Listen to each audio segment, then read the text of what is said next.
Oh, I'm here, am I? Okay. Well, I can't tell. It says I'm here all the time that you guys can't see me. It says that I'm here, but you can't see me. Oh, well, I mean, I just keep doing more of the same, and eventually it connects. I really don't know what to do about this, guys. It's getting pretty frustrating. But hey, thanks for hanging in there, guys. It's awesome.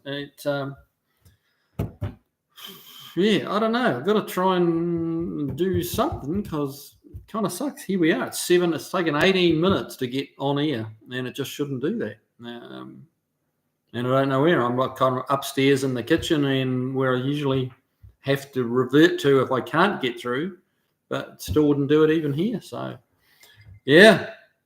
Chris Freeman said technology sucks. Asked me how I know. Yeah, I know you're into it, but mate, if you got any ideas on what's going on, I mean, when I go into the analytics kind of part, you kind of go into the behind the scenes, and it says I've got an excellent signal.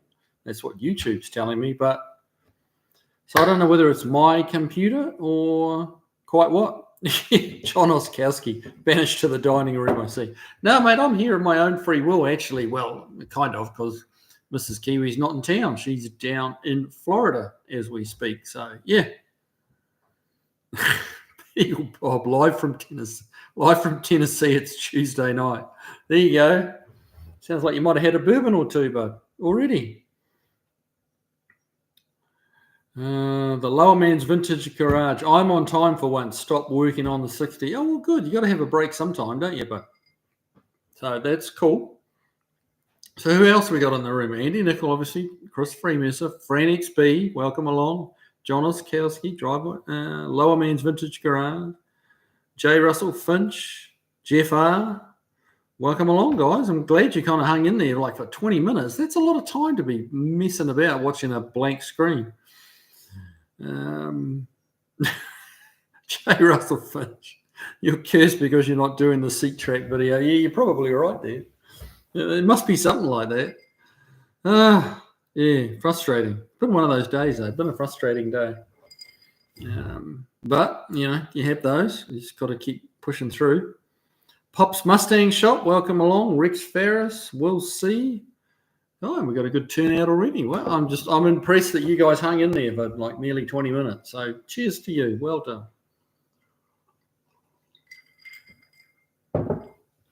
I have no idea. After that was probably the 10th attempt at getting it to load, and it worked.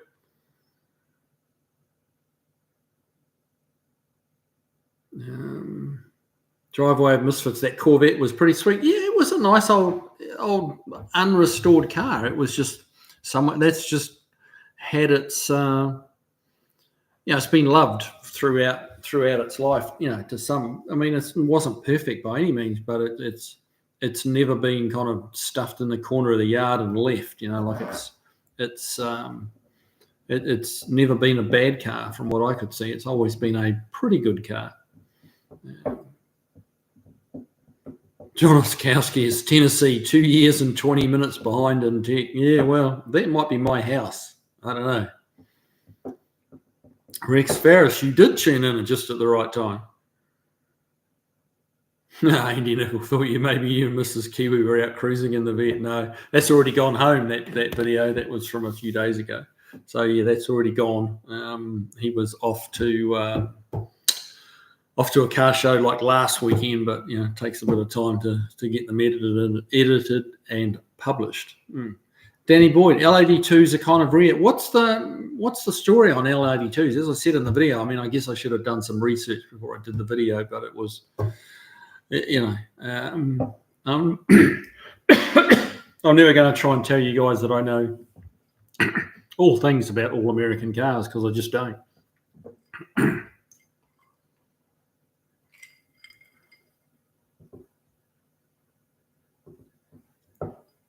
Richard Stambring, some of the old farmable tractors had a dual fuel engines and had compression ratios of around 4 psi. How is this possible?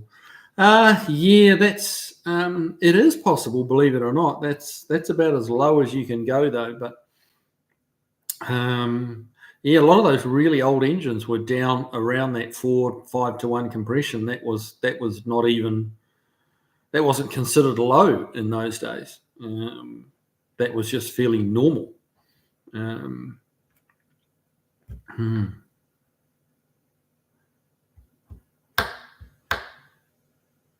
Josh Homan. Do you mean 4-1? Yeah, I'm pretty sure he means 4-1. But yeah, no, there is. I've heard of 4-1 before, but they were very low grade fuels back then. So they had to be reasonably low compression. That's the reason that Chrysler developed the Hemi was to work with low grade fuels and wildly varying grades of fuel. Even though you might be buying a particular grade at the pump back in the 50s, what you got on any given day was like varied a lot. So they had to come up. Well, they had to. They were trying to create a combustion chamber that could deal with different grades without too much detonation.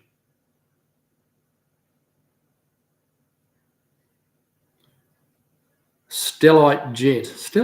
I don't think I've seen. Are you new to the thing? I'm not sure I've seen your name before here, bud. But hey, it's good to have you here. Sounds like a Land Rover compression. Yeah, a lot of those were very low as well. But and depending on the age, I mean, some Land Rovers are pretty old now, but some of those first Land Rovers would have been pretty low. Josh Homan. Yeah, exactly right. A lot of the old engines had low compression, which is what I was saying, because of the fuels back then weren't great, very very up and down in what you got. You probably paid for the same thing each time, but you certainly never got the same product each time. Not even close, from what I've been told. I wasn't there, but yeah, what I've been told.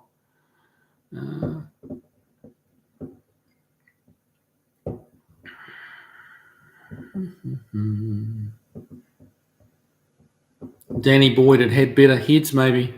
Yeah, I don't know that the heads were better. No, I don't think they were, but it was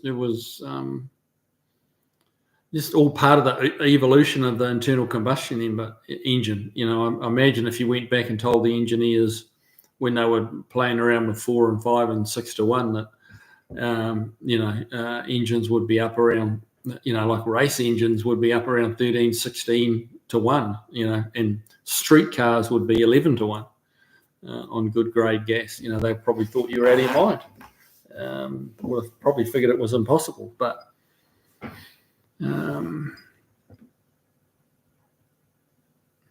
Lower Man's Vintage Garage, yes, post-war fuel was not great. No, it certainly was not. Danny Boyd, L82s were available in 73. Okay, that one was a 79, so they kept him going for a while, I guess. The Dude, welcome along. How you doing? You're late to the show, but then so was I. I was 20 minutes late. No, I was here on time, but I couldn't get my ugly mug on the screen until 7:18. So yeah, we're a bit off the pace tonight, I'm afraid, but we're making up for it. So I'm catching up. So.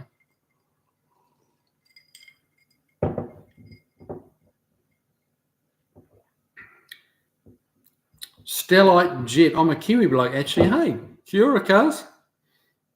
Off work at the moment between Easter and ANZAC Day. Oh, nice. So you're having the long weekend, like long week. Very cool. Yeah, over here in the States, you don't get a day off for Easter. It's just, well, sometimes I think depending who you work for, some people get the Friday off. Nobody gets the Monday off. And yeah, no 4-day. In New Zealand, it's a 4-day weekend. Every Easter, you get Friday and Monday off. So yeah, it's quite nice. Richard Ray, good evening, Kiwi from Virginia. Well, welcome along, man. Carlisle, is it Carlisle week already? Yeah, obviously I'm not going to make it to Carlisle, am I? No. I can't believe we're almost a third of the way through the year. Like this month's counting down, which is the end of the 4th month, and that's 1/3 of the year, and it's like, wow. It's crazy.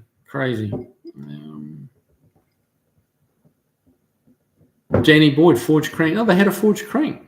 Okay. Very cool.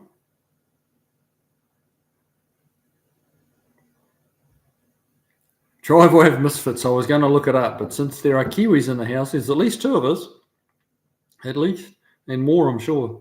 Can you explain what ANZAC Day is? Well, ANZAC is the Australia. It's an acronym, so it's Australia, New Zealand. So that's your ANZ. Armed Army Corps. Army. God, I'm trying to remember what the C stands for. That's not very good, is it?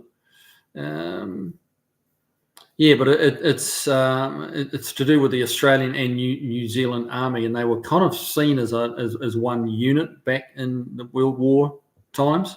I mean, they were not, but they were seen. Australia and New Zealand together were seen as the ANZAC forces, and I think it stands for ANZAC, Australia and New Zealand Army Corps. But someone can correct me on that if I've got that last word wrong. But yeah, and so it's I guess it's like Veterans Day, really. It's a day of remembrance for the people that gave everything, for the people that fought in the war and gave us our freedom. So yeah, ANZAC Day is very much like Veterans Day. It's a celebration of the veterans, the ones that came home and the ones that didn't. Danny Boyd, L82 is 4-bolt mains and aluminum intake. No, so it wasn't just a. So Danny, it wasn't just like a cosmetic package. There was a bit more juice to be squeezed.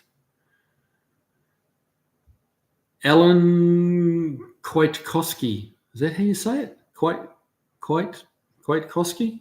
That's my best guess. Apple juice on the rocks? No, mate, that's bourbon. It's apple juice. I guess you could say that. It's apple bourbon. So yeah, apple juice. Yeah, we can run with that.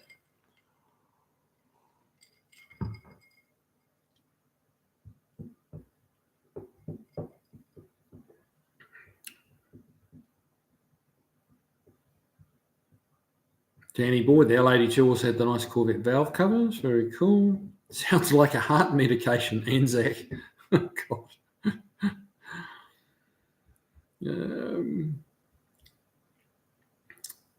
Chris Freeman says apple juice made from special apples. It's very special, yeah.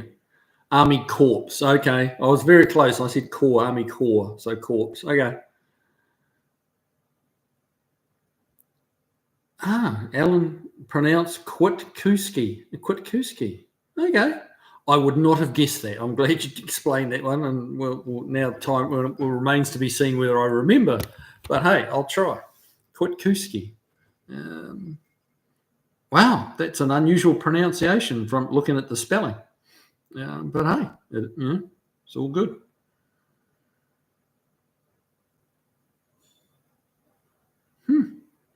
And the dude's plugging my merchandise. Yep, that's good. Thank you, sir. And it's getting warmer. You guys need t-shirts. Need to get over to the store and buy some shirts. Beagle Bob, is that a Maori design on your shirt? Yes, it is. It is a Maori design. Yeah.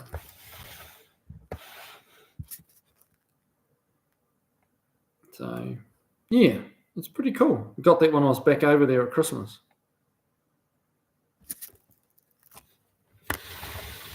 But yeah, it's definitely not a work t-shirt. I keep that for kind of, not special occasions, but for good, for better occasions.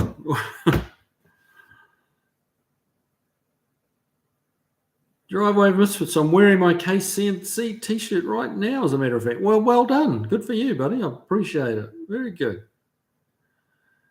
Jeff R., do they bake ANZAC cookies in New Zealand? Absolutely they do. Yes, most definitely they do. ANZAC biscuit. Of course, they're ANZAC biscuits, not cookies. New Zealanders and Australians call cookies biscuits. So, not to be confused with biscuit and grits that you have here in the States. Oh, that's something I can't adapt to is grits. It's like I've tried grits and it's like, why are you making me eat this? Like, this is not good. Yeah, I don't really understand grits, but hey, you guys like it, so that's what counts, you know. Lower Man's Vintage Garage. Question for the crew. Working on a 49 Pontiac Chieftain for a mate. Trying to track down a 6-volt generator. Any ideas on suppliers? Ooh. No. Short answer. No. Not even something I've had to purchase in my whole time here in the States.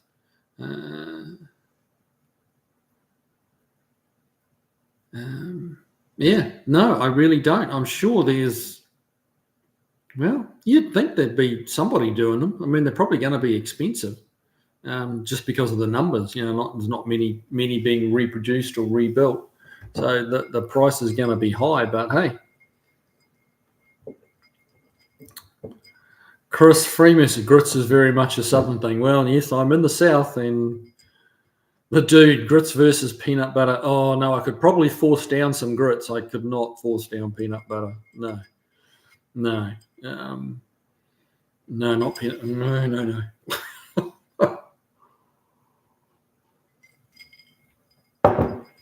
A friend of mine sent me a photo over the weekend of a banana and peanut butter flavored whiskey. And I'm like, oh my God, that sounds disgusting. Because I don't like bananas either. Bananas and peanut butter are probably my two. But yeah, so bananas and peanut butter whiskey, it's like, what were they thinking?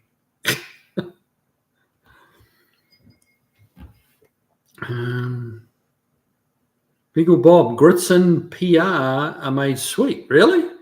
Didn't know that. Jeff R, what are grits? Well, now I would like some of the Americans in the room to actually explain what they are, but my explanation of grits is sawdust in a white sauce. That's what it tastes like to me. But I'm not actually sure what it is. I think it's a wheat based something, but it's like a chunky, gritty white sauce. That's not good. But it's just me. There's lots of things I don't like. I'm a bit of a fussy prick like that. So it drives my wife crazy at times. But hey, you know, I make up for it in other areas. So what the hell? Beagle Bob, I feel like it's been a while since we've talked about Old Zealand. Yes, it has been a while since we've talked about Old Zealand, isn't it? New Zealand gets a lot of mentions, but not Old Zealand.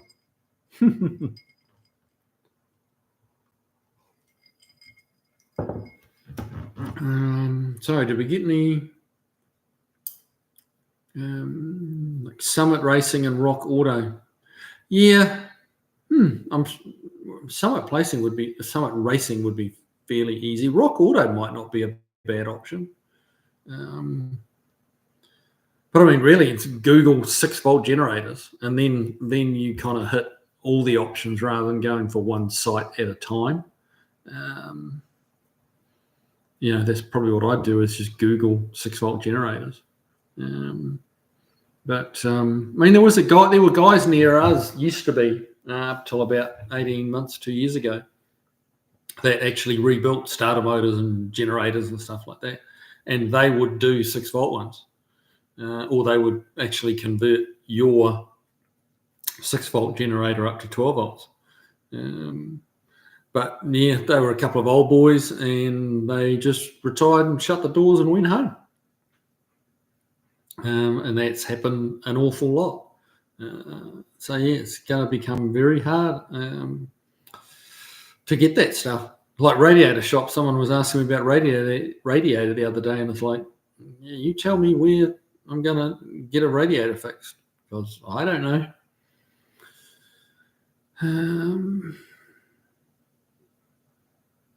Beagle Bob, did they have cheese or anything in the grits? Not the ones I've had, but I believe you can get it with cheese in it. Andy Nickel, I live on peanut butter, but the natural, no sugar or salt. Okay. Yeah, I think the mainstream stuff's like loaded with sugar, isn't it? Which is probably why the kids love it so much. This is just sweet.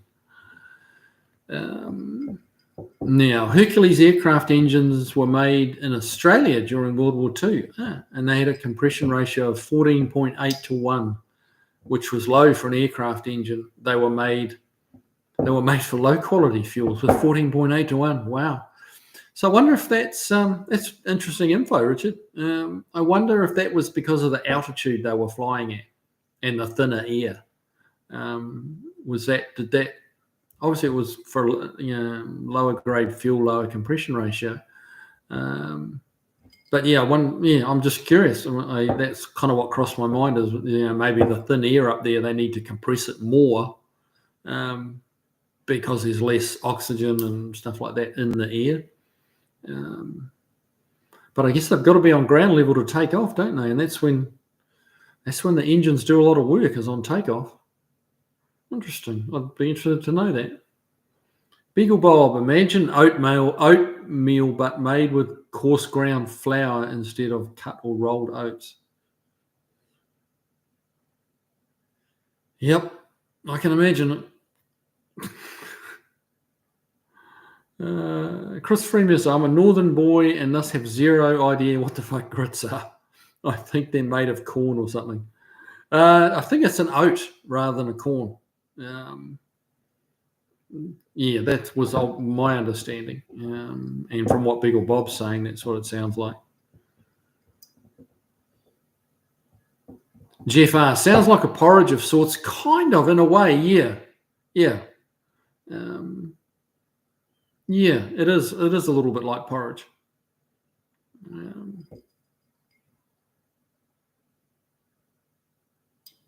Just Ralph, a Jersey guy stuck in PA, dried ground corn. It is corn then. Okay, all right. I tell a lie. Shows what I know. 69 coronet grits, ground up corn. Okay, there you go. All right, I thought it was oats. It shows, not the right guy to ask, am I? Richard Stanbury, grits are just ground corn. Finely ground corn can make flour. A little coarser grind makes grits. Loosely ground corn makes chicken feed. Okay. Lower man's vintage grass. They seem to be rare as hen's teeth. Yeah. Yep. Or unicorn teeth. They're just as bad. Jeff asks, so many uses for corn. Very true. Old timer, hey, welcome along, bud. How you doing? You've crossed my mind a few times, bud. Hopefully you're doing okay. I know you've had a tough time, so I have thought about you a couple of times, mate. So hope you're doing good. J. Russell Finch, Melbourne has a USA foods shop. Lots of corn, nuts, cheese, and sugar in many products. Yeah. Americans typically, what we found when we first moved here is the food is sweet here. There is, and it's just what America. And this is not a criticism of the American guys. It's not. It's what your food producers supply you, and a lot of the food is sweeter than what you. And I'm talking very generalized, like across the board. Be it breads, just lots of different foods. Processed foods have more sugar than what we see in New Zealand. Americans have a very sweet tooth, and the food producers put a lot of sugar in because that actually gets people coming back for more. The sugar actually makes you feel hungrier, and that's why they pack the sugar in there. Or sweetener. Actually, they don't use that to be accurate. They don't use that much sugar. They use a massive amount of corn syrup. A lot of stuff is corn syrup or high fructose corn syrup, which is just high sweet. Fructose is like sugar. So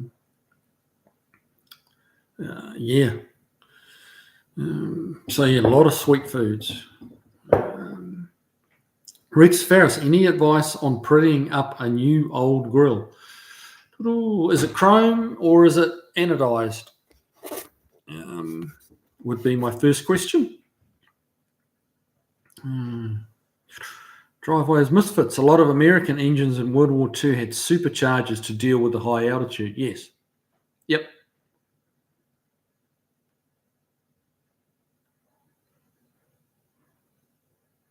The holes, Kiwi. Have you got any DIY tricks to help take out the play in the worn distributor shafts? I've been thinking of using thin sheets of copper shim or thick grease. Yeah, that's a tricky one. The thin sheets is going to be hard to keep it in place. Can you not get new bush? Is it a fairly rare distributor, or is it a mainstream distributor? You may be able to get bushings for it, and just push out the old bushings, which is not that hard to do. You just need the right size drift, and you can bang the bushes out. If it has bushes, that is. Not all distributors do. Sometimes they're just drilled. They're just the housing's just bored, and the shaft just runs in the aluminum of the housing, which that does make it tricky. Thick grease, I don't think is going to work. It'll push out in a fairly short amount of time. Things spinning around pretty quick, and it will flick the grease out. Deberjack. In Italy, they call it polenta. Okay, I've heard of polenta. I thought I'd had polenta. Not sure.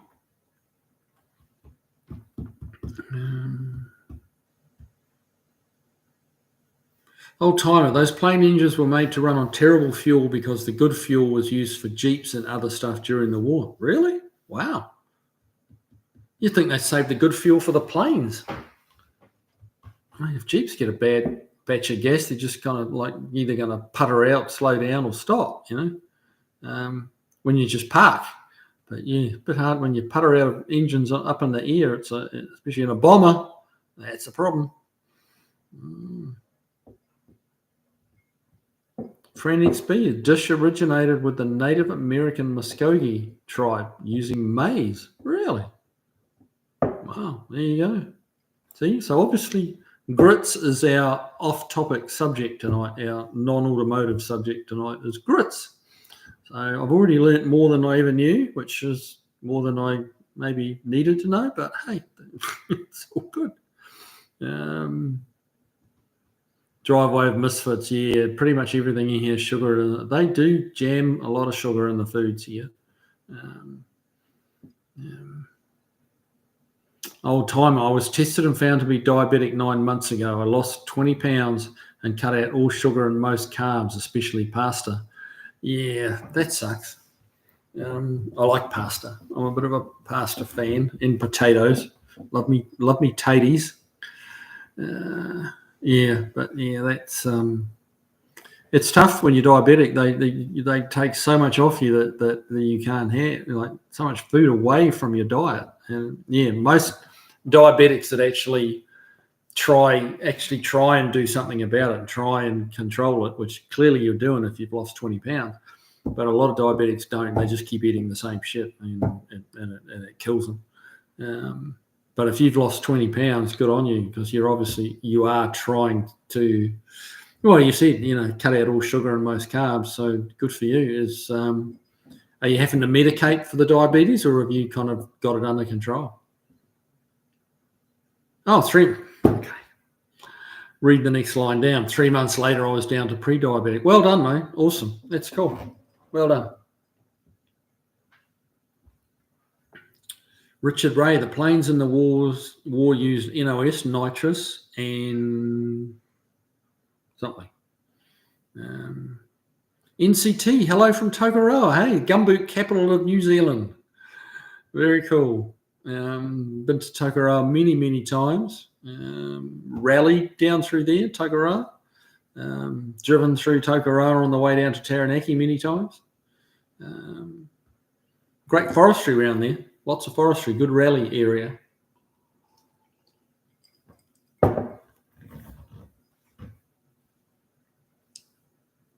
Old timer, 2 weeks ago, I tested as normal. No diabetes, not even pre-diabetic. Hey, I'm impressed. That my mother was diabetic, and she did not have the willpower to do what you've done. She would cheat, and my dad was an old bugger because he felt bad for her, so he'd buy her chocolates and stuff like that because he felt sorry for her. So just have a few for a treat, but the treats were, 3 and 4 times a week. So she never really got her under control. She was always on medication. So yeah, I know. And she just, she was getting on, and she said, she would get quite frustrated with it all about people telling her not to eat all the foods she loved, which was all the bad food.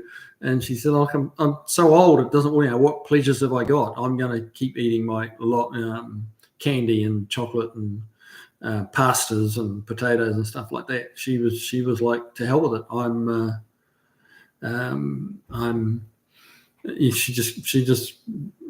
She tried a little, but really not much, truth be told. But yeah, it's not what got her in the end, but it didn't help her later years at all. Max Level, great stream, Kiwi. Will the dazzling large Marge t-shirt make me more attractive to women of size? Boston Fuel Report, $2.79 a gallon this week. Wow, that's pretty cheap. It's still over $3 here. Yes, a large Marge t-shirt will definitely make you more attractive to women of all sizes and description. So yes, I suggest you probably buy 20 or 30, and you'll have more fun than you know what to do with. How's that for a sales pitch? Yes. Please don't believe that. That is a complete nut of fabrication. So yeah, but anyway. All right, what do we got? Rex Ferris. I believe the grill is chrome, but from the looks of it, it has been sitting a while. Steel wool, honestly, is one of the best things on chrome. Just steel wool. Get some of that 00 steel wool and just scrub away. It's the best thing for chrome. If it's anodized, that's not so good. It can be a bit aggressive on anodizing. But yeah, chrome, even stainless steel, that steel wool is pretty darn good. J. Russell Finch, Kiwi, what's your thoughts on water injection? Supposedly they used it in World War II for increasing takeoff power. They absolutely did. Yeah, it has. It has proven benefits for sure. But they use quite a surprisingly large amount of it, which is why they kind of used it for takeoff, because it did give them the boost, but they couldn't carry enough to use it like through a mission. It was they would basically, the engines would drink it all up on takeoff, or at least most of it. But yeah, no, it did give them that extra. I'm not sure how much extra it gave them, to be honest. A good friend of mine, Doug Anderson, he was in around those planes in that era, and he maybe not World War II, but he was he was in the Air Force and with Vietnam. So yeah, and the bombers would use that stuff for sure.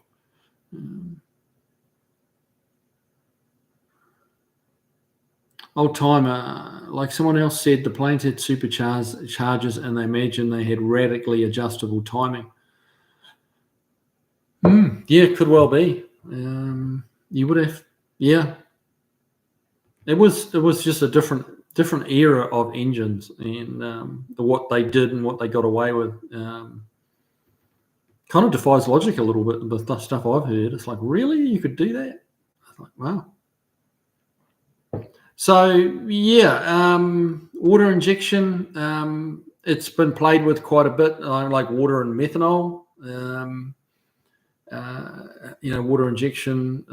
It can help cool your intake charge down. I think that's the main thing that water does, is cool the vapor. As it vaporizes, it cools. It gets colder. So it's kind of like a poor man's nitrous in a way, I guess. But it doesn't produce oxygen, but it cools the intake charge down, which will allows your engine to generate more power. So water injection is a good, valid thing. It does work, but you've got to be able to carry a lot of water around, which is why it's really only good like in a drag racing application where you just need, 10, 7, 10, 13 seconds worth of water. So, yeah. Yeah. Looks like I've got just behind a little. Beagle Bob, Jeeps were a lot closer to the enemy, running ammo and water and bringing casualties back was a pretty big priority. Okay. And I imagine cold, thin air was helpful. Yeah. Oh, yeah. Well, thin. Yeah. Cold, definitely. Yeah. You make a good point that with the Jeeps. Yeah. You do want to be able to get ammunition to the front and casualties back from the front. So, yeah, that's a fair comment. That's pretty important. Michael Welsh. So, how did you get here? I live in the Seattle area. I work with a couple of Kiwis. I know a group from Vancouver, British Columbia. When one of them moved from New Zealand, he brought a 48 Ford Woody wagon, right-hand drive. Wow, cool. Surprised he brought a Kiwi car over to the States. That would have been pretty unusual here, a right-hand drive Woody. Wow. So yeah, just quickly, me and my family got here on the Green Card Lottery, which is an American-run thing. I don't think it's going anymore, thanks to our esteemed leader. And so we came here on the Green Card Lottery. You put your name in a computer system, and your name if you were lucky, your name got pulled out at random, which that puts you to the front of the queue to apply for a visa or a green card, I should say. You got to apply for a green card. If you meet the criteria, you got a green card, which we did. Gave them about $10,000 in fees for the family of 4.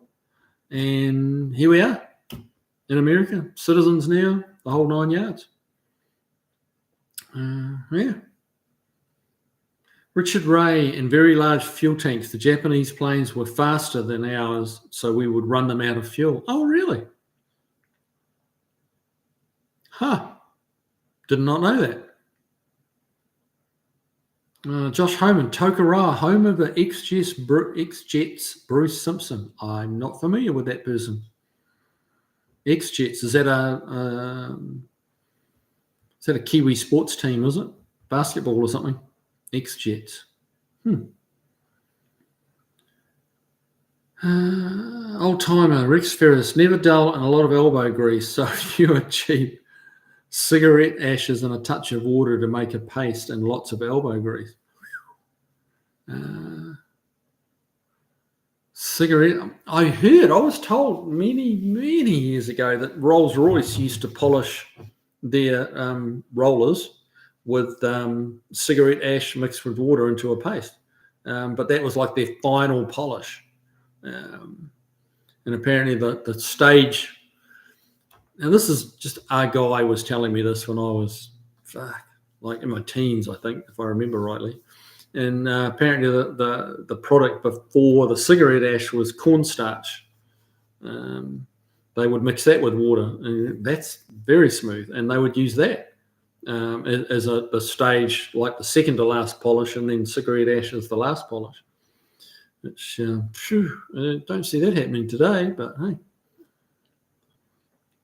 Pop's Mustang Shop. Please remember to click the like button. Yes, please do click the like button because it does help. It really does help, and helps the channel get bigger and survive and make me a tiny bit of pocket money. It would be much appreciated. Driveway of Misfits, made from only the finest New Zealand wool and hand-stitched by hobbits. The Kiwi CNC t-shirt will satisfy even the most discerning auto enthusiast. How's that? Wow, that sounds so good. I might have to buy one myself. They are a good quality t-shirt. They are. And I did specify that and paid a bit more for them because of that. But yeah. Andy Nichols, steel wool comes from iron sheep. Yeah, okay, Andy. Now I've got some title property for you that you might be interested in buying as well, buddy. Yes. Ooh, Andy nickel, but it doesn't make a good sweater. No, it'd be a bit scratchy, wouldn't it? Bit scratchy.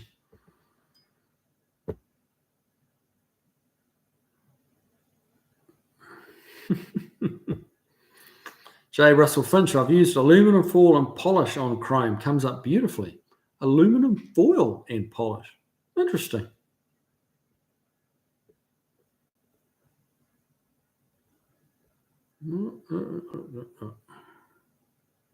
Interesting. I've not heard of that before.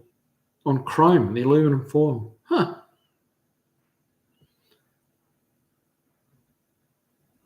Direct Deberjack, 14 feet travel on the tip of a B-52 wing from water and fuel weight.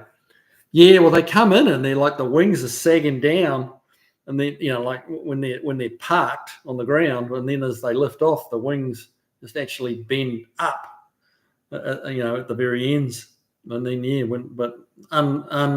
with no lift on them, they droop. It's pretty wild. I have seen that.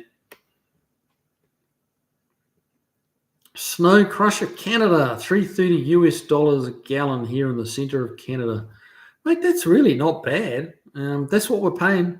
I saw it yesterday. It was $3.49 here in Franklin. Franklin's a little high. I think you can get it like a little further south of here. I think it's about $2.89 where my daughter buys it, and she always tells me. So yeah. Chris Freemasser, yeah, that seems unusually cheap for Canada, isn't it? It seems cheap. Snow Crush, $1.21 a Canadian litre. Or $1.21 Canadian per litre, not a litre is a litre. It doesn't matter what country you're in. I should know that.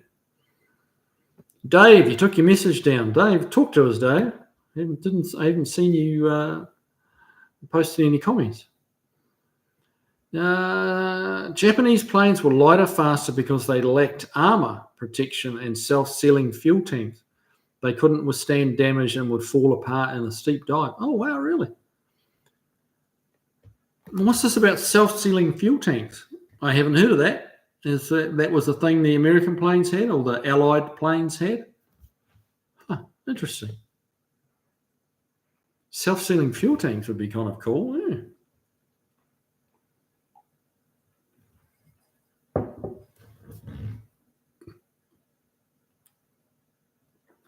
Dave, $2.82 per gallon in Eastern Connecticut. Okay, that's fit. That's pretty good rate. That's not bad. I'm not sure what the cheapest in America is or where it is, but $2.82 is fairly low. Josh Homan. Okay, he builds, flies, and reviews model aircraft. He also is an activist for removing restrictions on model aircraft. Okay, I must have missed your previous comment, Josh. Who are you talking about there, bud? I don't want to go back up because I'll get too far behind on the comments.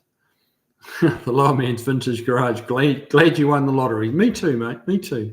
I am enjoying it over the side of the pond, as they say. Can you use grits to polish metal? Yeah, probably.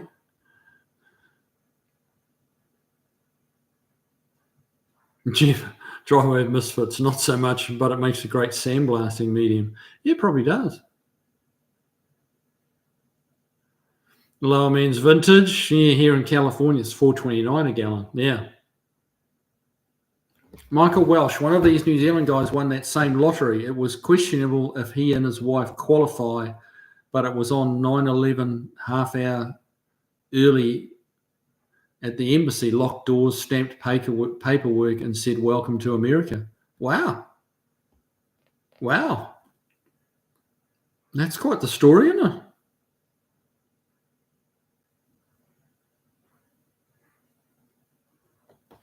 They put us. We had to do all our embassy stuff actually in New Zealand. But we had to get everything stamped and approved and money paid and everything actually in New Zealand. Didn't happen. Oh, I'm assuming, yeah, that probably was in New Zealand as well. But yeah, the embassy in New Zealand, the American embassy in New Zealand would have been locked. Yeah. Okay. Yeah, they would have shut it down. Surprised that. Yeah. Yeah, because they were. Yeah, they were really not sure. America wasn't really sure where the attacks were coming from, or what else was going to be in the crosshairs. So, yeah. Old timer, gas is down here. I imagine the station on the main line in Rochester, New Hampshire, is down to $2.60 a gallon. That would be pretty cheap. Beagle Bob, Canadian gas. Gas must be cheap because they have elections soon or something. Didn't they just have? I know they announced a snap election, but I thought that had been and gone already. Not too sure. Driveway of misfits. Most Allied planes had self-sealing fuel tanks. Japanese planes did not. So one bullet hit in the tank would ignite them. Ooh. Yeah. Well, I'm surprised they didn't get on top of that. That must have cost them a lot of planes and a lot of people.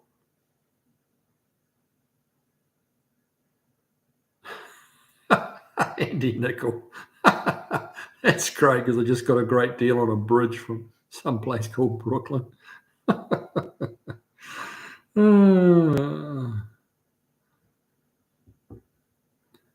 Old timer, self-sealing tanks are quite ubiquitous in the US military, I do believe, at least today.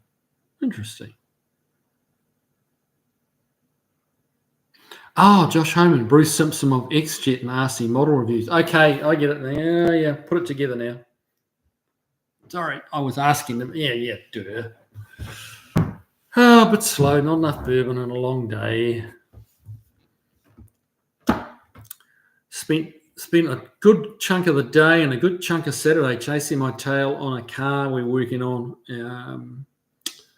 that has Vitec fuel injection. And it was all installed by someone else. And I was doing some finishing work on the car, and part of the finishing list was get it fired up, get the cooling system in it, get the fuel lines, everything, all that sort of stuff checked, and fire it up, and it would not run. Me and Dr. Art actually probably spent about 5 hours on Saturday trying to get this thing to run, and it would not run. If you sprayed ether down or engine start down the throttle body, it actually bellowed. It sounded really strong, for a few seconds. But it's like it was just getting no fuel.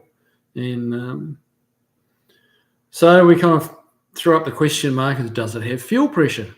And no fuel pressure gauge, nowhere to put a pressure gauge on it to check for fuel pressure. So many calls backwards and forwards because I'm thinking this thing has no fuel pressure regulator and a return line to the fuel tank. It's like, what's stopping the fuel just pumping around in a circle and not building any pressure? So, bunch of phone calls and text messages later. It's like, no, it's all controlled by the fuel pump in the tank. And I'm like, really? Are you sure? Which was a question that came up many times. And sure this is right? Yes. Anyway, turns out today it should indeed have had a fuel pressure regulator. So there was probably about 13 hours of pointless shagging around because someone who can't be named because of a NDA didn't put a fuel pressure regulator in it. So yeah, the thing had lots of fuel, had plenty of volume, but probably, I don't know, 2 psi instead of 50. So of course wouldn't run. So yeah, finding that our first thoughts of what was wrong with it were actually correct after being told many times we were incorrect, it was a little frustrating. Because there's other stuff I could have been doing, other cars I could have been working on. But, that's how it goes. Alan Trimble, late to the party again. Hey, what have we got? 8 o'clock. Oh, not too bad. You're only halfway through, bud. So yeah, that's not too bad. Snow Crush. April 28th is election day in Canada. Okay, there you go. So coming up soon. You got it all figured out who you're going to vote for, bud? Do you think your guy that's in there at the moment will get back in? I was surprised that he called that election. Actually, well, we're not really about politics on this stream, but hey, yeah, I was a little surprised he called a snap election basically based on what Trump was saying. It's like, surprised he didn't just say "fuck you" and just go about his business. But hey, Thomas Culp, how do you watch the All Blacks when they play? We usually stream it. Somehow, pay a 7-day trial or do something. We can pretty much do whatever we got to do. Or the other one, we watched a lot of All Blacks games out of a pub. There's an Irish pub about 20 minutes from us. We watched the World Cup there. We've watched a lot of rugby games there. And whenever there's international rugby, really anybody's playing, this particular Irish pub has it on all the big screens, and it's amazing how many Kiwis and South Africans and Aussies and all those turn up to this Irish and Irish. Good Lord, when the Irish team's playing at this Irish pub, whew, you can barely get in the door. There's a lot of Irish people here, or at least Irish supporters. I can't vouch for every one of them is actually Irish, but they get a lot of Irish supporters at the rugby games, at the televised ones. So that's a good way of watching it, and it's a great atmosphere too. It gets a little rowdy at times, and a couple of times it's got a little tense, but everyone's behaved themselves. So yeah, it's really good fun. It's called the Lost Paddy in Nashville. So if you're ever in Nashville, go and check out the Lost Paddy.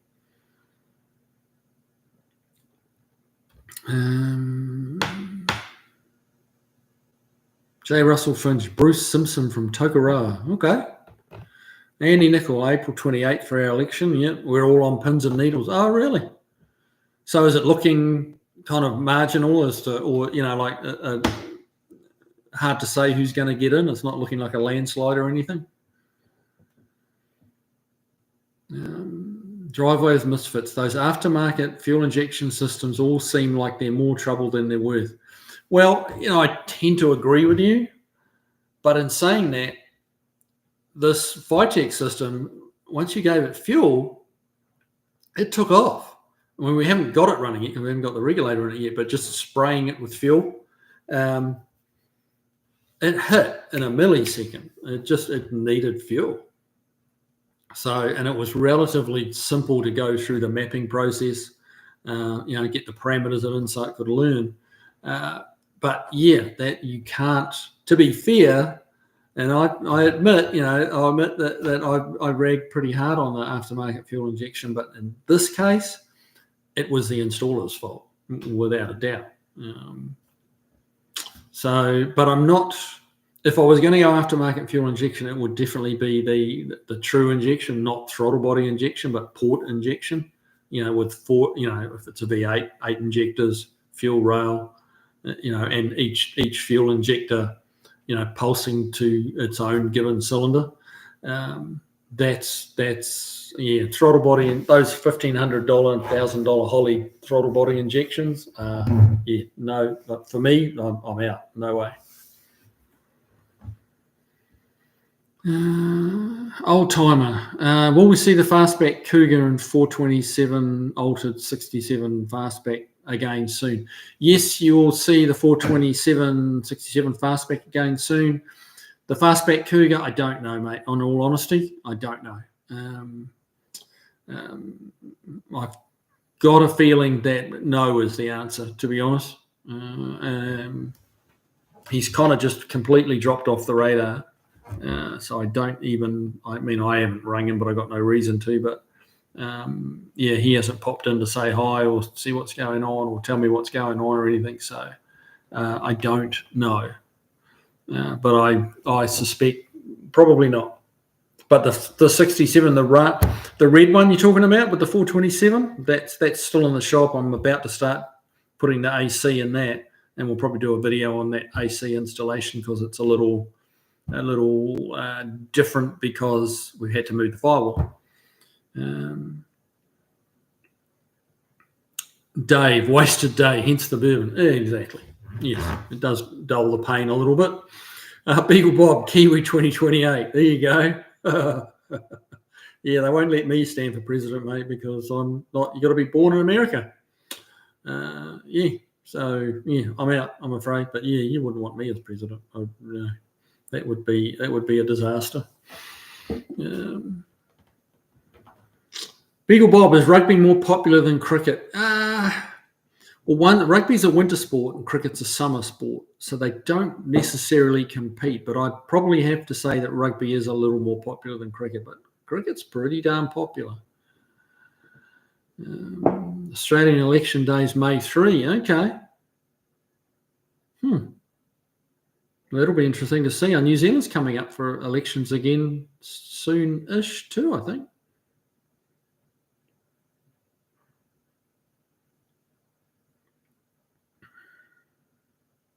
Old timer, I'm Irish, Scottish, English, and at least partly Norman.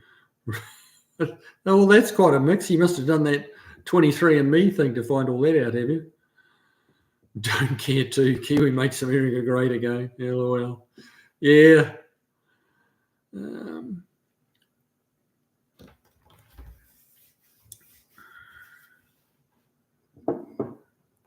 Andy Nicol, if you believe the polls, which I don't, it's neck and neck. Yeah, well, I guess, yeah. Time will tell, huh? Time will tell.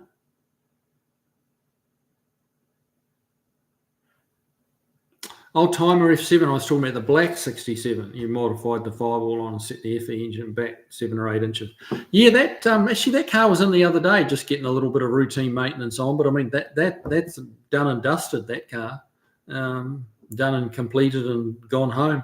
So yeah, and we changed the other day. It came in. We changed the front springs, which is actually pretty quick to do, and it really didn't seem video worthy, to be honest. It was just a swap of front springs just to lift the ride height up a little bit because it was very low. So yeah, but I've got a red 68 fastback, which is very similar setup. It's got a 427, or actually a stroked out 427, so it's a bigger, better engine than the one in that black one. And we've moved that back, but not quite as far. The suspension was different. Both Mustangs too, but both Mustang 2 front suspensions, but different enough that we didn't have to go back quite as far in the red one. So, but we still had to move the firewall a little bit.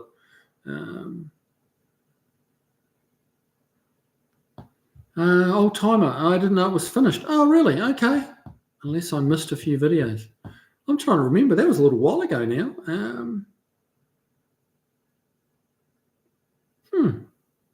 Mate, you're making me think there. I thought I did a wrap-up video on that. Maybe I didn't. I'm not sure. I did have, actually I might not have.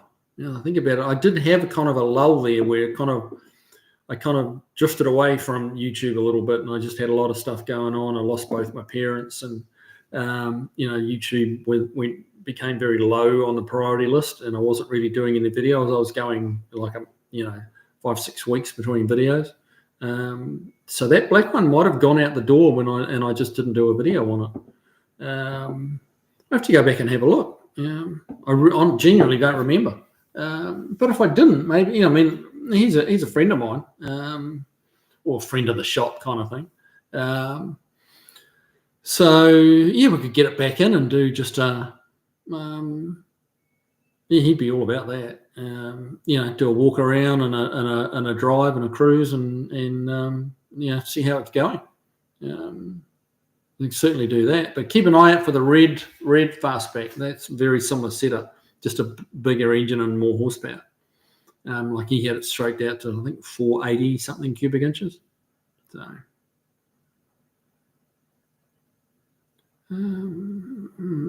Driveway of Misfits, Kiwi for Secretary of Transportation. Now that's a role I could get into.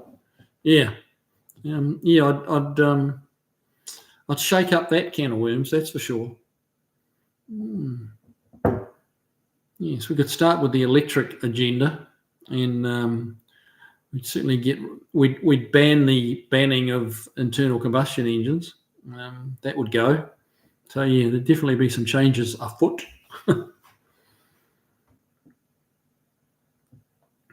Josh Homan just before 23andMe went bankrupt.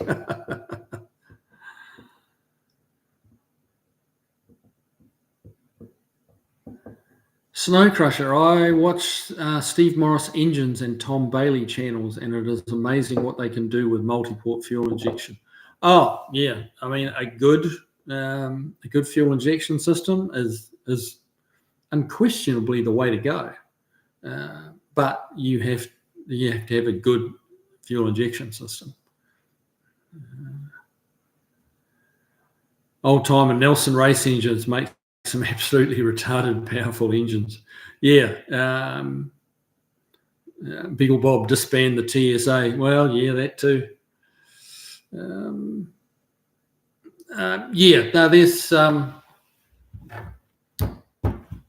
I'm not sure what injection system those boys are using. I'd be interested to know what they're using, whether it's the Holly Terminator or just what they're using, or Motec or someone like that. There's some very, very high end fuel injection systems coming out of Australia, and they're kind of way ahead of the curve, and they've been doing it for a lot longer. Motec was doing fuel injection. How long ago? Aftermarket fuel injection, they were doing, got to be 30, just a bit over 30 years ago, I would say. 30 years ago. Because I used my kids to carbon date things, as it were, so to speak. And that my boy's 27, and I was messing with fuel injection on a rally car before I even met his mother, Mrs. Kiwi. So yeah, that's got to be 30 plus years ago. And Motec was making good shit then, and it was super reliable. And so they had a huge head start on the likes of Vitec and Holly and stuff like that as far as fuel injection went.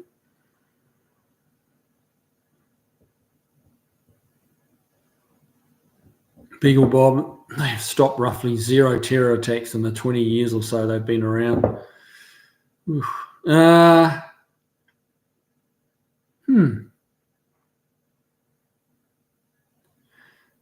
Okay.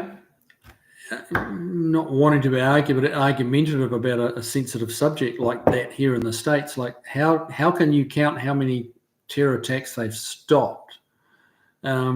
If they didn't happen, how do you know they were going to happen? Like I'm curious as to how a number would be formulated on that.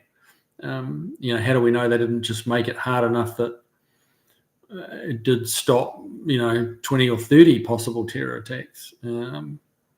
That the people just decided we can't do this, so we're not going to. That's a, I guess it depends on which side of the fence you're on a little bit on that. But TSA can certainly be a pain in the butt when you're traveling by air, no doubt.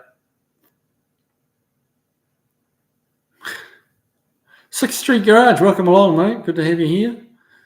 Old timer, will you be sailing Marge to a few shows this summer? Absolutely. Taking Marge to a few shows, probably taking the old Blue F100 to a few shows. I want to try and go to have a little bit more fun this summer and get to a few more shows. I've got a couple of jobs I'm going to get done first, on those cars.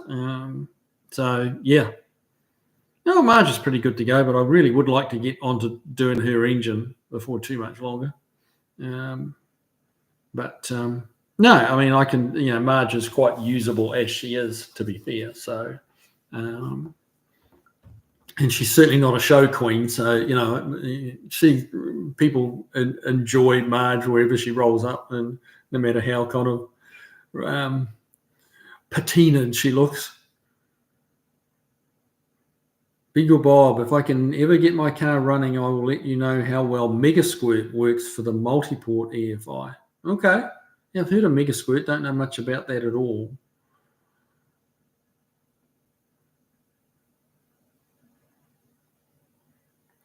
Snow Crusher. Steve Morris has 3,500 to 4,000 horsepower on methanol in a drive streetable car.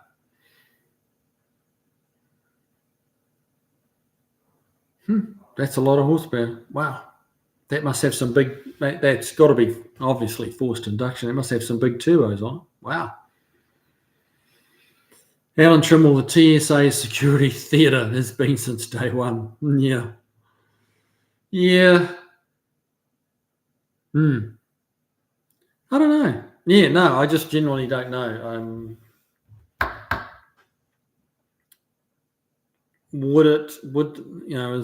Is the TSA responsible for there being no more plane takeovers like we saw at 9/11? Has that not happened again because of the TSA? And that's a genuine question. I don't know. I'm not doubting what you're saying. But as like I certainly wasn't around the States at around 9/11 or let's say the first 5 years after it happened. So I don't know. I have to kind of wonder, and it's genuinely wonder, not questioning what you're saying. It's wonder that why nothing seems to have been like that has been tried again, or that I'm aware of. So yeah, I don't know. Old timer, going to see Alice Cooper at the Mohegan Sun in Connecticut on May 26th. I'm stoked. Old rockers never die. There you go, Alice Cooper. Wow, how old is he now? Whew. Michael Welch. They use the injection company out of Brazil, Fuel Tech. I had not heard of that. Way ahead of Holly.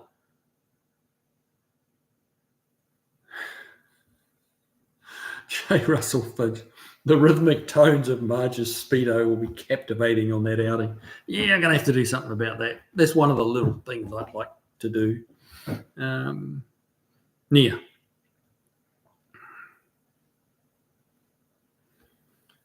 Drag and drive. Okay, I figured it wasn't drive and drive, but yeah, drag and drive. Okay, that makes sense, Snow Crusher. Yep.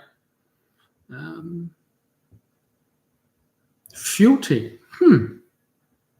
Okay. I have to have a look at that. Brazil. I mean, I'll be honest, and this probably not very politically correct, but out of Brazil kind of makes me go, really? Out of Brazil? But if those guys are using it, it must be fairly good. If they're making 3,500 horsepower, it must be pretty good. That needs you can get that out of engines, but you do need a pretty clever management system, to keep it in one piece, put it that way. Not just one pull, 3,500, and then it explodes, So you need a good management system.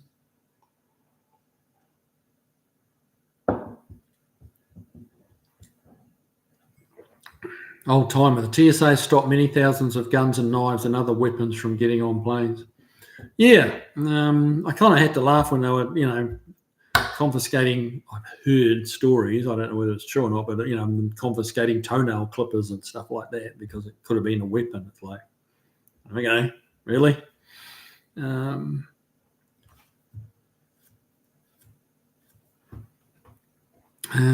Beagle Bob, I believe pilots' policy to not comply with hijackers and locking secure cockpits are a bigger deal.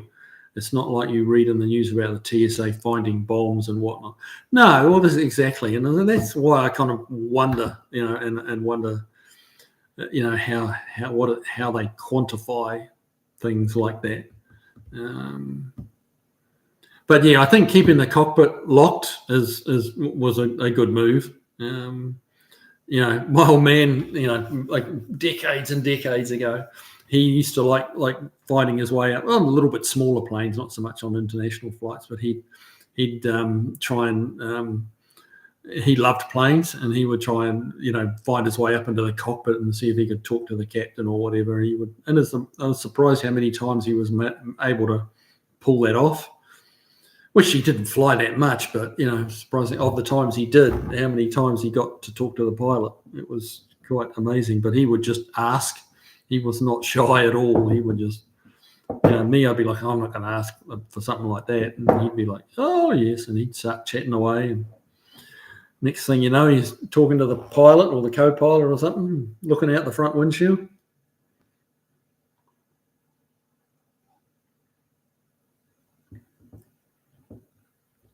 Old timer Alice will be on stage and singing at 77 years old, and he sounds the same as he did at 40. No lie. Wow. Quick YouTube search of his 24 concerts will show you. Interesting. I did see a little bit of something on a short about him in a concert, but it wasn't. He wasn't singing. Driveway of Misfits. Apple juice. Yes. Apple juice. It's good for you.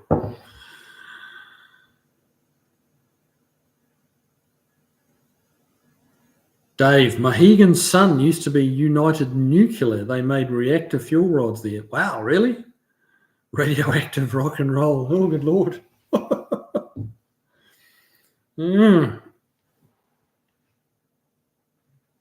They closed up shop. Dave says they closed up shop and built the casino. Huh. Well, yeah, I'm sure the casino probably makes more money. Yeah. You never hear of too many poor casino owners. Josh Homan, people were less paranoid then. Yeah, exactly.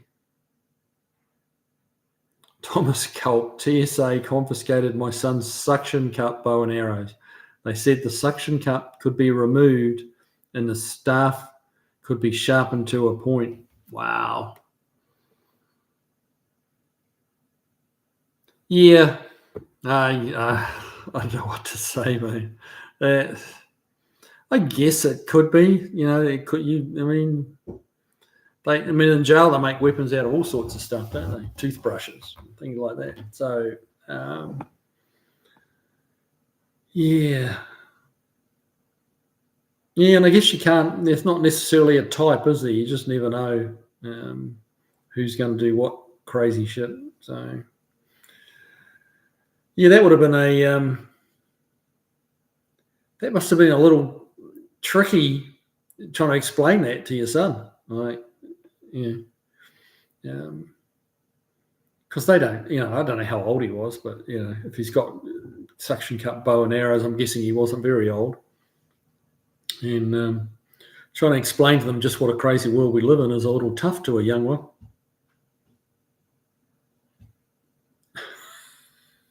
Beagle Bob. I bet if you let a baguette get stolen up, you could make a sword. Let me know how you get on with that one, mate. I'd be interested to know the results of your experiment.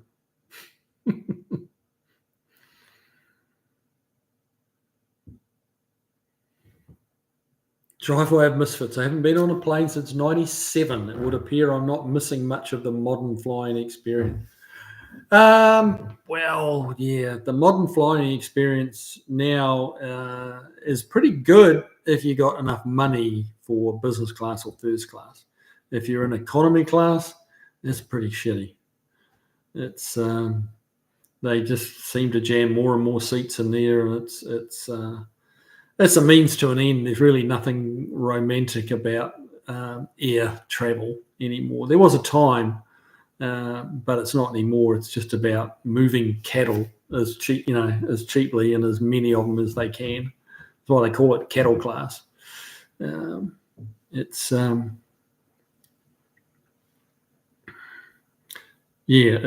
just a means of transport. It's like a bus, but a bus. It's like a bus that just doesn't go on the highway. It goes in the air.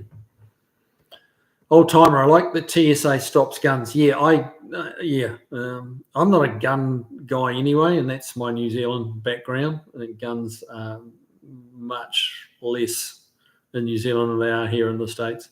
And I don't really understand why someone would take a gun on a plane. That's just just a recipe for disaster.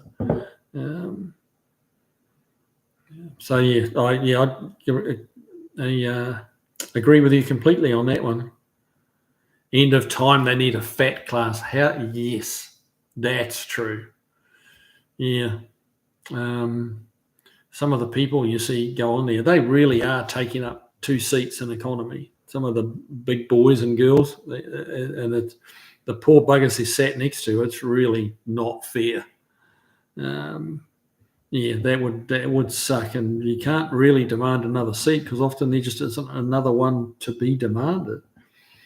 But yeah, they should have a fat class. You're right. They should have to buy 2 seats, in my opinion. But then it would be prejudicial against overweight people, So then the do-gooders would be up in arms about that.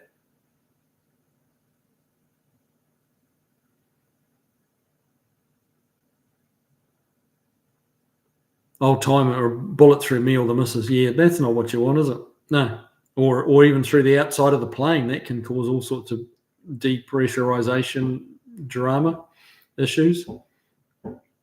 J. Russell Finch, that GDO suspension video was good. There seems to be a lot of aftermarket for Chevy and Ford, not so much for Mopar. Not as much, no, but then there's just not as many Mopars around, is there?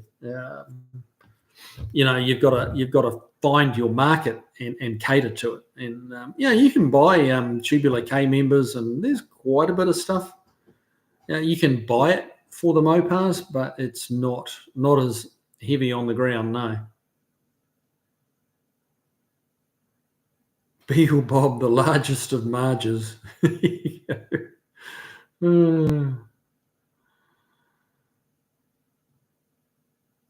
Bob, measure the guts, price per inch.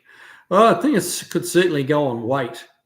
I think they could just put, over a certain weight, or maybe a weight height ratio, something like that. I don't know. And it's not fair on the people that have to sit beside them. It's really not. My son got stuck one time. We were flying and we weren't all sitting together. I think it was Southwest, where you don't sit together. Well, you don't. They're not pre-booked, predetermined seats. And he ended up sitting between 2 large people. And he's a skinny little runt, about 15, and just skinny as all get out. He'd blow away in a good wind, and we just about lost him. Like visibly, not dead. But we kind of walked back to check on him, and you could just see his little head poking up, and he was just about enveloped by these 2 people that were so big. Poor little bugger. That was a pretty miserable flight for him, I think. And apparently, to be fair to the large people that were sat either side of him, they were quite apologetic to him about it. They felt bad. You got to keep that in mind a little bit. They don't. Some of these big people don't get on the plane just to piss you off. That's not what they're trying to do. They are trying to get somewhere as well. But wow, somebody needs to do something about it. Old timer, I'm extremely proud Second Amendment, but send your weapons the proper way. Absolutely. Pro second. Yep, I got you.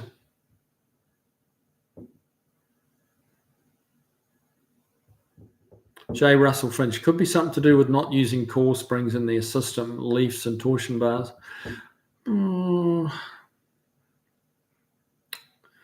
Well, no, I'm not convinced by that one. And I say that because most of the good suspension systems for the Fords and Chevys will go to coilovers, like in the front, start with the front. Like that GDO I did went to coilovers. So we changed out the springs.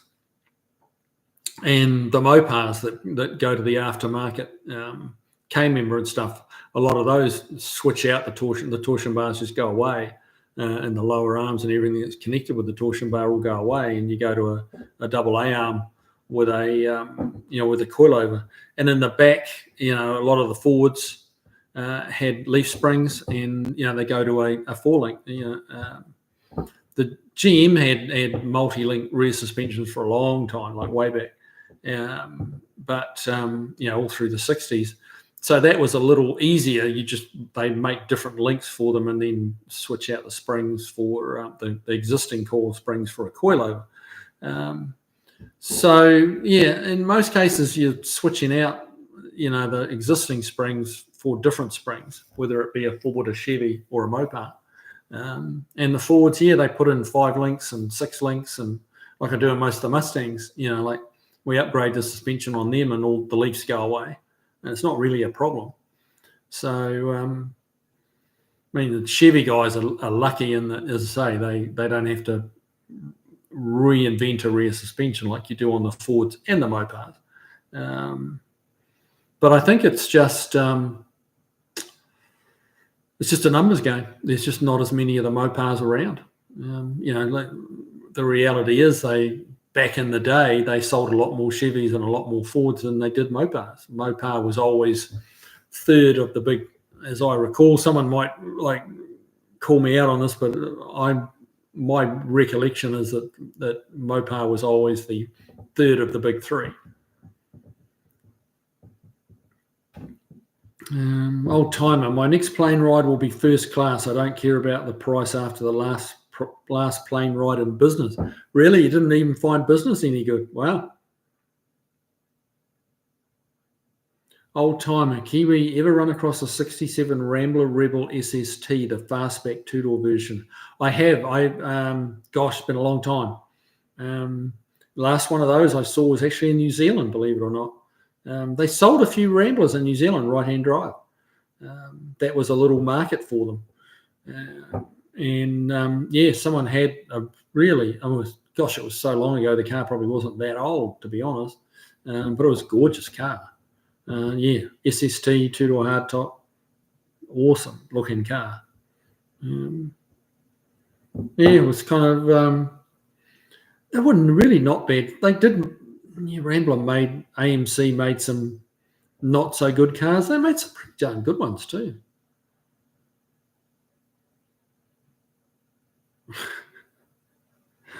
There's Chris Freemesser. There's a girl at work who's so slender you'd swear she was 2-dimensional. 2-dimensional. Dave, thin to win. Thin to win. Well, yes.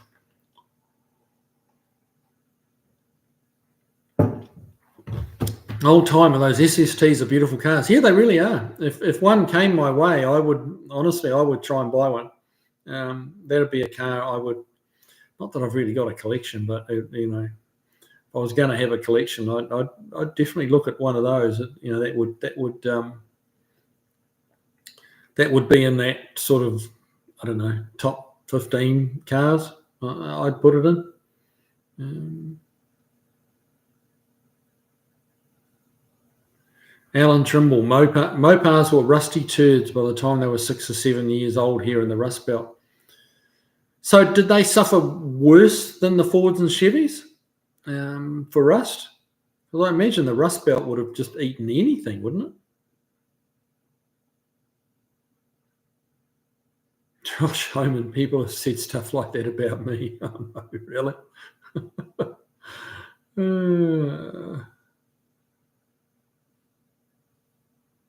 The Lower Man's Vintage Garage. Modern air travel equals Greyhound bus and the smells. Yeah. Yep, as I said earlier, it's just a bus that goes by air instead of on the highway. It's really what airlines are about today. But it is very much a form of just mass transport now, the airline, especially in-state, not international travel, but for in-country, in-state travel. It's it's just a way to get somewhere quickly, rather than drive that far. And for what they're like, the Southwest type airlines, it's just getting people there as quickly and efficiently. And Southwest are not the cheapest, but fairly economically, Barry Cooter, hey mate, welcome along. You're a little late getting here, but that's all right, man. You got here. That's the main thing. Old time, I have a soft spot for the American, the little Chevy 2 clone. Oh, Rambler American. Okay, I'm not so familiar with that one.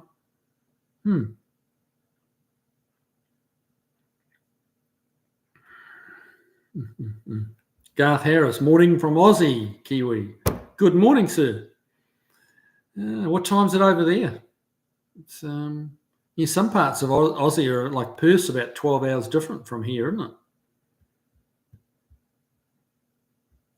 Beagle Bob, has Granddad's junk been in here tonight? No, I don't think I've seen him, actually, now that you mention it. No, I don't think I've seen him. Not sure whether he was here right at the beginning when I couldn't get up and running and he dropped out maybe. I don't know. He's usually here.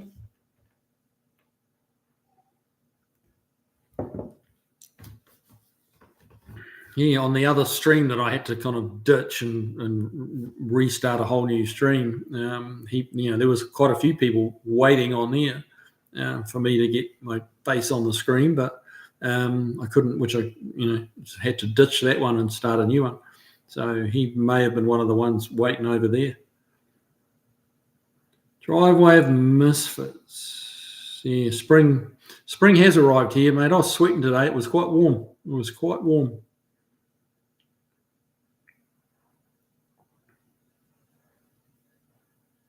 Driveway of Misfits, Beagle Bob, he was over at a different live stream earlier.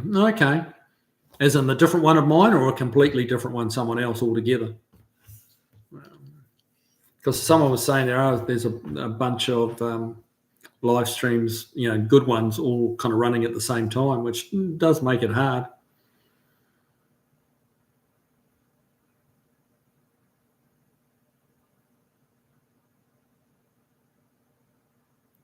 End of time, I got picked up by a Rambler Scrambler in front of my dad's place.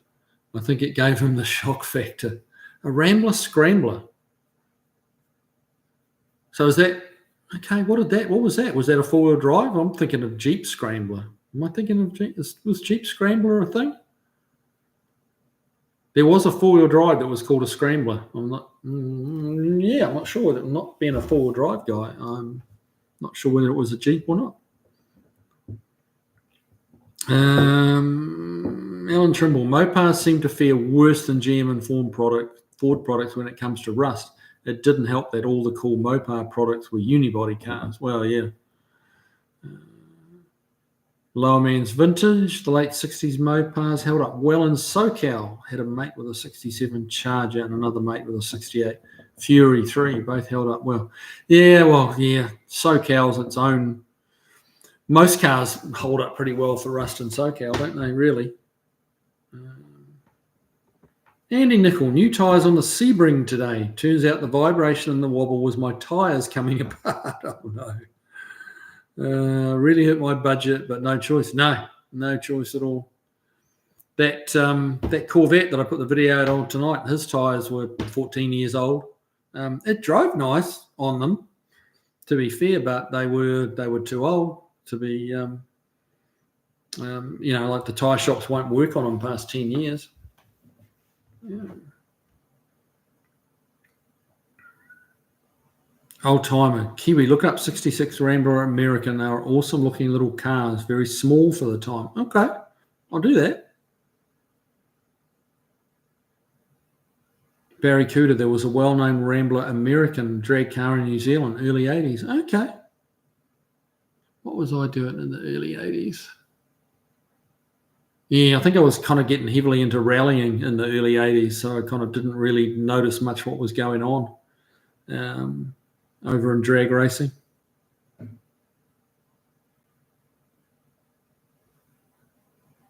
Driveway of Misfits. Tony and Scott from Cold War Motors were doing a special stream this evening. Many of the usual suspects were over there. That's Cold War. Scott doesn't do many lives, so I get that. The guys know that I'll be here next week too, but Scott won't. And he that's a very cool channel. I do like Cold War Motors. Yeah, it's a good channel. He's doing real world stuff, and Yeah, mate, if I'd known that was on and I wasn't doing this, I'd have been over there watching as well. So I get it. So that doesn't hurt my feelings. If you all bailed on me to go and watch Tony's live, then I'd probably be a bit more butthurt about that. But you know how that goes.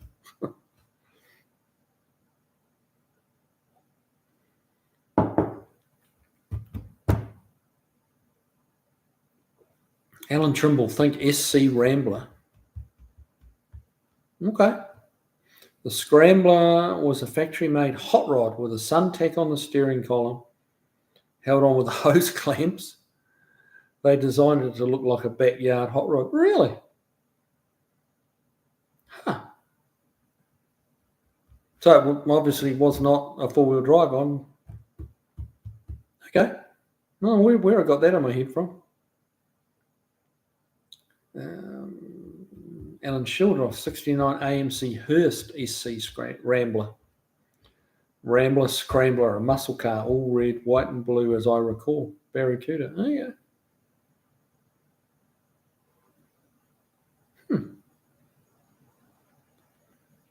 Michael Welsh, one time at a car show, we walk up to a Mopar and my friend says, "Can you hear it?" I said, "No, I can't." He said, "If you listen, you can hear it rustling." Yeah. They say that about Mustangs, mate. So, yeah, that's a thing. Lower Man's Vintage, rallying, time, speed. Yes, yeah, no, I was heavily into rallying for a couple of decades. That's where I learned most of what I know about suspension and stuff was rallying. That was a very cool learning experience. It was a cool experience. Rallying is it's still like that's. I watch Formula One and I watch WRC rallying. I watched Formula One because of McLaren. Who watched McLaren win again at the weekend? Like again, McLaren, New Zealand team. Well, it was. It's not anymore, but it was. Bruce McLaren, who started McLaren cars, is a Kiwi. So yeah, got to watch Formula One, especially at the moment because McLaren's doing so well. But yeah, rallying was. I would still love to go rallying, but it's an expensive sport, man.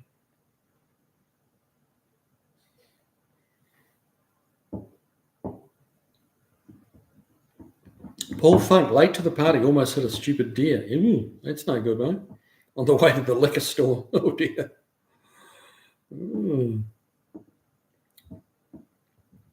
The Scrambler was no joke on the drag strip either. Okay.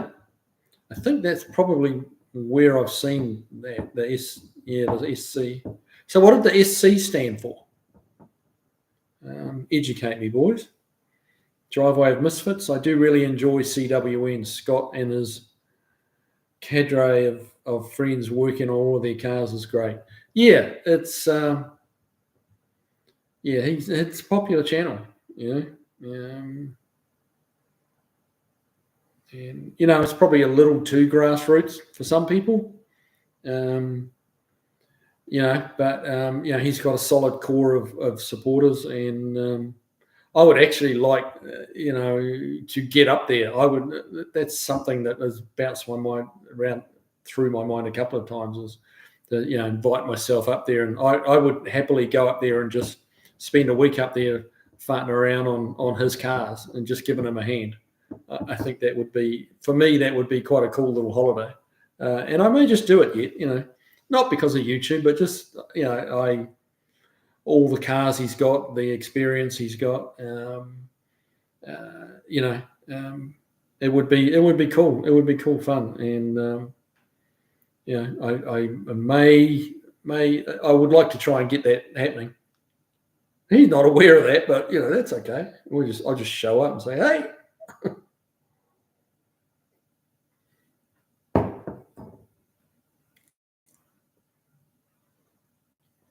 End of time, the Scrambler was one of the best AMCs ever made, 390 4-speed. That was not, I don't know much about that 390 engine, but it was Seemed like it would have been a lot better engine than 390 Ford. Was it? I really have very, very limited knowledge on those AMCs. Because as I say, we did have them in New Zealand, but most of them were 6-cylinders, and a few of them had, a few of the Ramble Rebels had the 304 and stuff in them, but they were still, I mean, they certainly weren't mainstream. There was a few over there, but there was a few, Barracuda with a slightly ugly hood scoop. There you go. Ooh. Andy Nickel. Early 80s, I was heavy into beer, acid, and rock and roll, so I don't remember any of it. It must have been good, mate, if you don't remember it. Yeah, that's funny. No, I was in the early 80s. Yeah, I'd kind of done my little share of that stuff, and then kind of had to straighten up a little bit as I got into rallying, because they were, to get a rally license, you had to have been a good boy, and so it and any infringements or problems you had in civilian life reflected on your rally license. I kind of just got heavily, and it was a good thing, like you can only party for so long, and I got into rallying, learned a lot more about cars, a lot more about suspension, and building strong cars. It was a very good learning experience for me.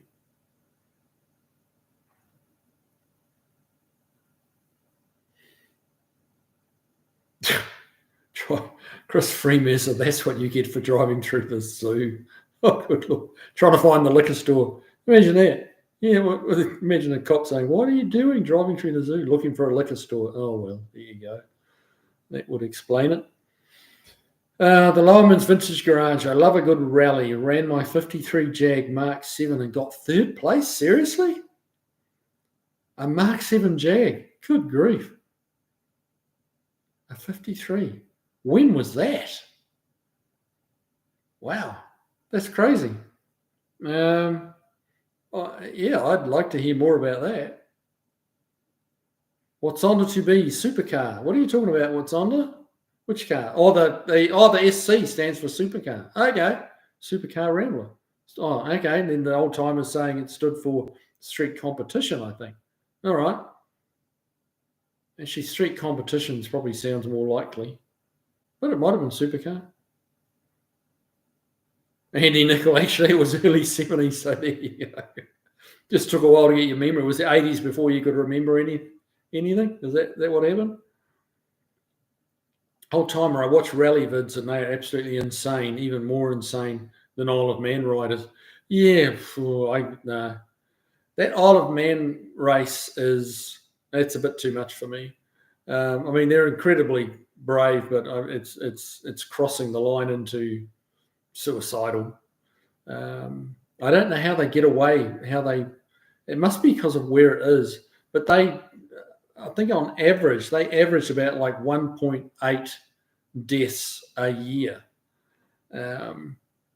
So that for me, that like I'm out. That's too many people. Like that's officially like dangerous, and people get quite flippant about it and go, they died doing what they loved. It's like, yeah, but did their wives, did their children, did their parents, did they love it? But they're the ones left behind suffering. I can't kind of get on board with that Isle of Man. I do appreciate it and its fame and its history and its mystique, but they need to do more to protect the riders. Like, that's too many people dying. 1.8 a year. Like, if someone gets in Formula One, if a driver gets killed, it's on. Like there's all sorts of inquiries, and the circuit has to be revised, and like it's a really, really big deal. But Isle of Man, 1 to 2 people die every year, and it's like, oh well, that's just nobody makes them do it, but it's like, that's a bit of a cop out. Like, yes, the riders choose to ride, but sometimes you need to protect them from themselves. Beagle Bob, cutting out a little early. Bye, everyone. All right, see you, Beagle Bob. Good to have you here, mate. It's been fun. It is getting kind of close to that time, isn't it? Even though we started late, I'm still going to have to bail out kind of on time because I need my beauty sleep. You know what I mean? Look, like I need my beauty sleep. It was a tiring, frustrating day today. So, yeah. But anyway, we've got a few more minutes, couple more minutes. End of time. Did they have the AMC 343 also? Don't know. Someone might be able to answer that.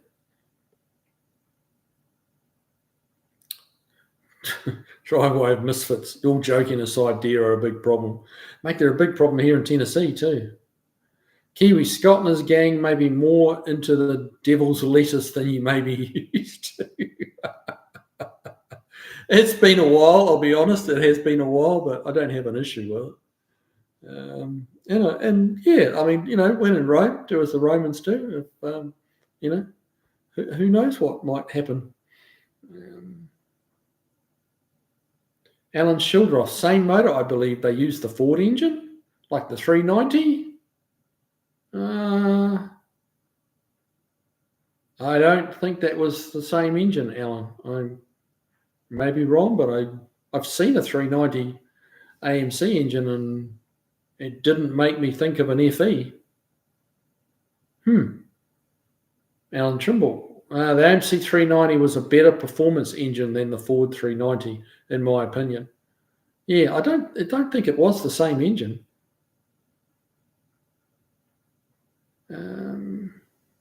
Barracuda, early 80s for me was my 65 Valiant, cruising, cups of tea and mum's baking. There you go. Mums do the best baking. Guaranteed. Old timer, yes, AMC did make a 343. A buddy stuffed one into a CJ5 with a 3-speed standard and did wheelies everywhere. Wow, awesome. Michael Walsh, my mother had a Gremlin. Me and my buddy used to take it hill climbing. Had no overhang. There you go. Yes, they were. Which was they did a performance Gremlin too, didn't they? Gremlin. What was it called? Was it X or something? Trying to remember. It's gone. I know they made like a competition or a hypo Gremlin. AMC V8 was not built by Ford or anyone else, although it bears an uncanny resemblance to the later Buick V8 engines. Okay. Huh. Josh Homan riding full speed through a town is nuts. Yeah, I bet it is. Old timer, the AMC engines were kind of mutts. They basically used the best ideas of the big three and made their engines with them. Ford-style heads on the 345, I think. Ford starter, GM and Mopar designs also. Well, why not piggyback onto the big three? I mean, it makes sense really when you think about it for a car company that was, low on budget. Certainly down the pecking order. Why not make the most of all the R&D that the big three were doing? Lawman's Vintage. I ran the British car rally about 5 years ago. My wife was navigating and we were pushing all these MGs and Healey's. The bias ply tyres were screaming. Wow. I bet they were. So it was a tarmac rally by the sound of it. Ran the British car rally. So were they all timed stages or was it like that Targa? Was it like a Targa rally? We are running out of time now. I'm interested in that though. I've said to my wife, if I ever get the Sunbeam finished, I'd love to go do some of those rallies in England and Europe, but not more of a touring rally rather than a timed one or a Targa type rally where they only have a few, like a couple of serious stages a day, and the rest are really just brisk touring.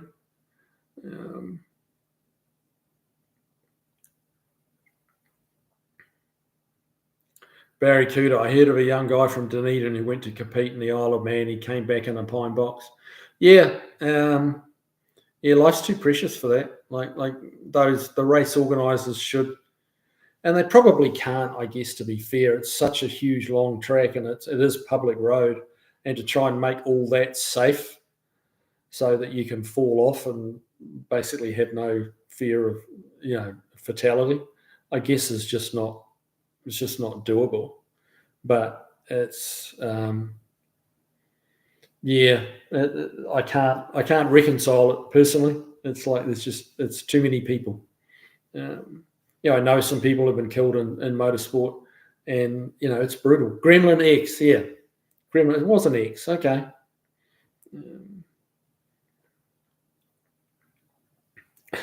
Andy Nickel. By the 80s, I was realising I was not going to be the next Jimi Hendrix. So it took you a decade to figure that out? Oh well, that'll be what you were smoking.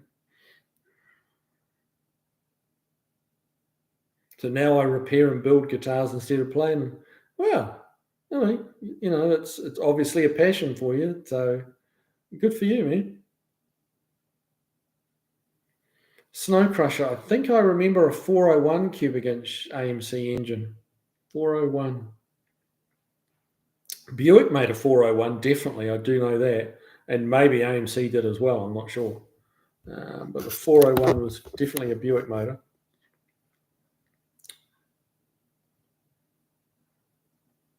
Lower Man's Vintage, time stage. How do you mean like a timed stage? Is that what you mean when you say time stage? It's a giggle when we roll up in the big cat. That is a big, tall Jag, if I remember rightly. That's probably still handled reasonably well for what it was in its day. End of Time had a Gremlin with a 360, 3-speed, 6-point cage, fiberglass fenders. Awesome. Sounds like a real race car. Okay, Paul Funk. I've worked on a Wagoneer with a 401, tons of torque. Yeah, they did. They built torque back in those days. They really did. Old timer. Yes, the biggest AMC performance engine was a 401. There you go. It's a 401 Buick and a 401 AMC. Snow Crusher, Targa Newfoundland. You might like if they still run it. Yes, I've watched that numerous on TV, but I've watched it numerous times. And I've competed in the Targa rally in New Zealand as a co-driver. That was interesting. That was fun. And we were at the sharp end of that too. I think we were running. I was co-driving, but we were running up around second and third. We were floating around second and third, and till we stuffed the car into a bank after the finish line. But never lifted for the finish line. Flat out through the finish line, and then it was like, oh shit. Yeah. Well, that happens. We ended up. We were still placed reasonably well, but we lost a couple of tyres in the off, hitting the bank, and so we got penalised for because you get 6 tyres to do those events. You've got to make 6 last the whole distance. So we actually tore a couple of tyres up, so we had to get 2 more, and then they let you get some more. They won't kick you out of the rally if you run out of tyres. They'll let you bring more tyres in, but you get a time penalty. So we ended up, 10th or something like that. Alan Trimble, if you haven't hit the thumbs up button, yes, please do that. Yes, good night. Good night, Alan. Please do hit that like button. It all helps. So it's 6 minutes past 9, and I think I've answered all the comments. And but I would like to hear more about that Jag.